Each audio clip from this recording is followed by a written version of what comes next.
언론 텔레그래프는 영국이 항모 기술을 한국에 수출하기 위해 비공식 대화를 시작했다고 보도하였는데요. 최신의 항공모함 퀸 엘리자베스를 보유한 영국이 한국의 항공모함 기술을 제한하겠다는 소식이 전해져 큰 충격을 주고 있습니다.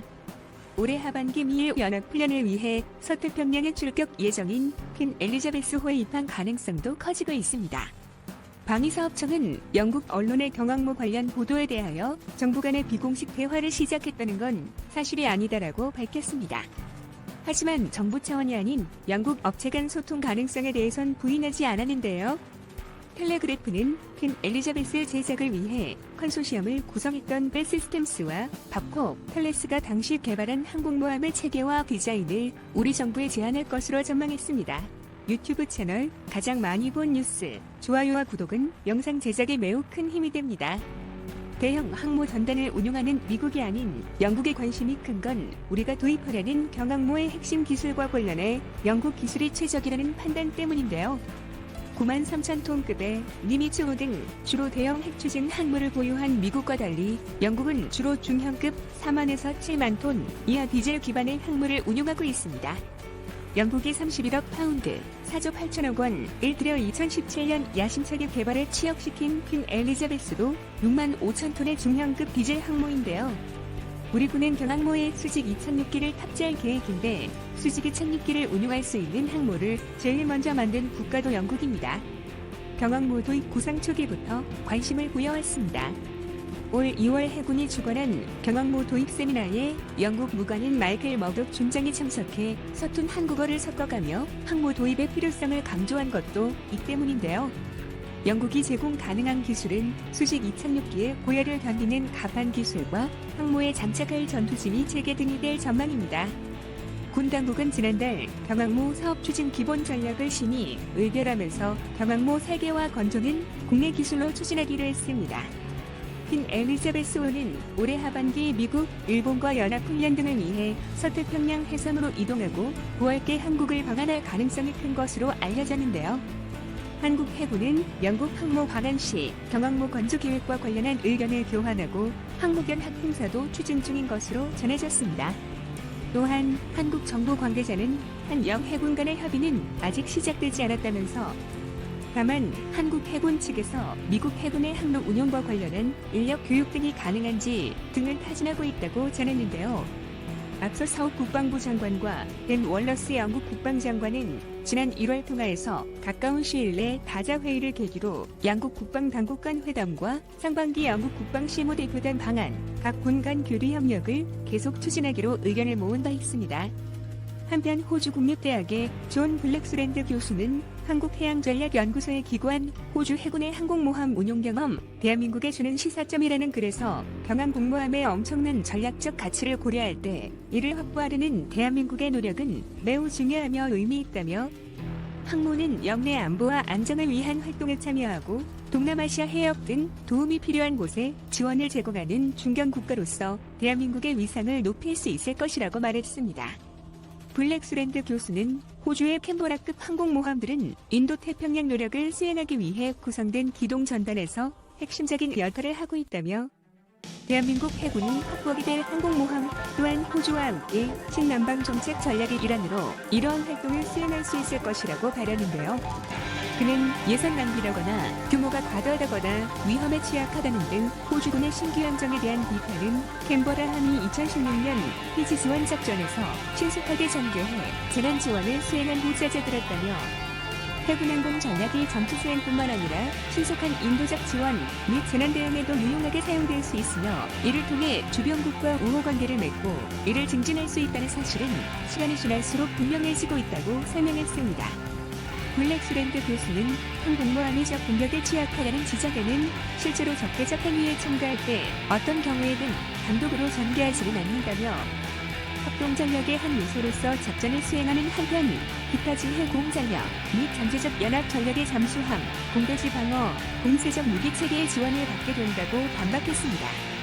그는 분명한 것은 호주가 항공전력 탑재 가능한 함정들을 이용 인도 태평양 내 국가들과의 관계에 있어 게임 체인저 역할을 할 수 있다는 것이라며 대한민국이 신규 확보할 경항모에 대해 최적의 운용 개념과 신남방 정책의 적용 방식을 고민하려면 호주 해군의 사례를 면밀하게 검토하는 한편 호주 해군과 협력하는 것 또한 고려해 볼 만하다고 조언했는데요.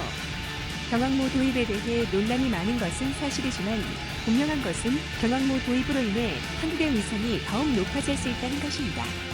한편 한국제로연구원이 국산 경항공 모함 건조에 필요한 핵심 기술 개발에 한창입니다. 제로연구원은 비행갑판 코팅제 개발 및 열애석 기술 개발을 맡았습니다. 이는 함재기가 2006시 내뿜는 약 1000도씨 이상의 엔진 분사열을 견딜 수 있는 코팅제를 개발할 일을 비행갑판에 적용하는 중요한 기술인데요. 대기 화염에 의한 갑판 솟아는 경항공 모함 비행 전력의 손실을 초래합니다. 따라서 비행갑판에서의 코팅제 기술은 반드시 확보해야 하는 핵심 기술입니다. 재료연구원은 이를 위해 고온의 대기화염을 견디는 내열성, 거대 해양 구조물을 감안한 내식성, 비행갑판 위를 움직이는 함재기 및 승조원의 안전 보장을 위한 미끄럼 방지 기능을 가진 소재를 개발하고 있습니다.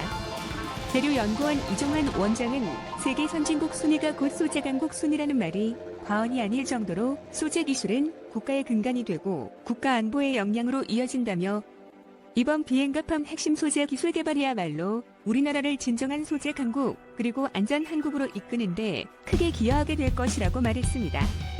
한편 미국도 경항모야 섭척을 추가 확보하는 계획을 발전시키고 있다는 소식이 전해져 국내 경항모 도입의 논란을 잠재울 수 있을 것으로 보이는데요. 이는 해군이 최근 사회관계망 서비스 등을 중심으로 적극 홍보하고 있는 경항모 무엇이 궁금하셨나요의 내용 중 일부입니다. 해군 경항모 보유의 방위성을 설명하면서 미국도 경항모를 고려하고 있다고 밝혔는데요. 미국은 10만 톤짜리 핵추진항공 모함 11척을 운용 중입니다. 승선 인원 6천여 명, 함재기 80여 대, 수십 년을 항해할 수 있는 연료를 지닌 원자로를 가사는데요. 중소국가 공군력과 맞먹는 전투력을 지닌 미 핵항모는 미국의 힘을 상징하는 존재입니다. 그런 핵항모를 11척이나 보유한 미국이 경항모에 관심을 갖는다는 것은 이례적이라 할 수 있습니다. 경항모 건조를 둘러싸고 논란을 빚고 있는 우리나라의 상황에서 주목할 만한 부분입니다. 미 해군 연구소 뉴스와 디펜스 뉴스 등에 따르면 미 해군은 핵항모 운용비 부담, 해군 운용 개념 및 항공작전 변화, 군사과학기술 발전 등을 경항모 연구 배경으로 꼽고 있습니다. 핵항모는 저투력 측면에서 최강이지만 건조 및 유지비도 매우 높습니다. 니미츠급 항모 조지 워싱턴호 건조비는 7조 원, 유지비는 연간 3천억 원에 달하는데요. 최신형인 제럴드 포드호 건조비는 16조 원입니다. 세종대왕급 이지스 구축함 16척을 만들 수 있는 비용인데요. 이 때문에 미 해군은 당초 수요에 못 미치는 11척 체제로 운영합니다. 이 과정에서 부족한 핵항모가 빈번하게 작전에 투입됐고 이는 정비 수요 증가로 이어졌습니다. 핵항모가 중국 BF-21 대한탄도미사일의 주요 표적이 된 것도 영향을 미치는데요. 핵항모가 대한탄도미사일에 피격되면 엄청난 피해가 발생합니다. 핵항모보다 작은 경항모는 대한탄도미사일 탐색 피해 탐지의 확률을 낮추면서 폐기 성공률을 높일 수 있습니다. 무인 기술의 발달로 함재기의 무인화가 가능해진 것도 10만 톤이 넘는 핵항모의 필요성을 낮춥니다. 지난해 여름마크에 스퍼전 미 국방장관이 공개한 2045년 전투력에 경항모 개념이 포함된 것도 이 때문인데요. 현재 거론되는 형태는 강습 상륙함 아메리카함에 F-35B 수직의 착륙, 스텔스 전투기를 탑재하는 방안입니다. 기존 장비를 활용하는 것이라 비용과 정비 부담이 적습니다. 혁신적 개념의 경항모가 등장할 가능성도 있습니다. 미 해군은 무인 선박으로 구성된 유령함들을 만들 계획인데요. 무인기를 항모에서 운용하기 위한 연구와 실험도 지속되고 있습니다. 이에 한국 해군도 경항모 전력화 시기를 다소 늦추더라도 드론 항모나 군집, 드론 플랫폼으로의 전환, 레이저 무기, 탑재 등 혁신적인 시도를 해야 한다는 주장도 나오고 있습니다. 그래야 작지만 전투력은 막강한 경항모를 만들 수 있다는 것인데요. 한편 일본은 호위하 미즈모를 경항 공모함으로 개조하는 작업을 시작한 데 이어 호위함 가가도 경항 공모함으로 개조하는 사업에 착수한다는 소식이 전해졌습니다. 방위성 관계자는 헬기 2,6만 가능한 비행격함을 내열성이 강한 재질로 보강하고 F-35B의 안전한 운용이 가능하도록 백머리 모양을 사각형으로 바꿀 예정이라고 설명했습니다. 미국의 대형 항공모함에 비할 수는 없지만 항공모함으로 개조된 가가미 전력가 되면 우리에게도 상당한 영향을 미칠 것으로 예상되는데요. 우리나라와 일본은 해상 과외대 초계기의 위협 비용으로 갈등을 빚은 바 있습니다. 또한 일본은 독도가 자국 영토라고 지속적으로 주장하며 도발하고 있는데요.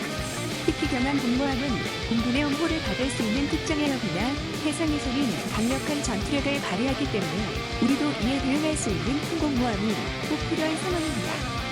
대한민국 해군의 경항 호흡이 자주 국방을 위해 반드시 필요하다고 할 수 있습니다. 시청해주셔서 감사합니다.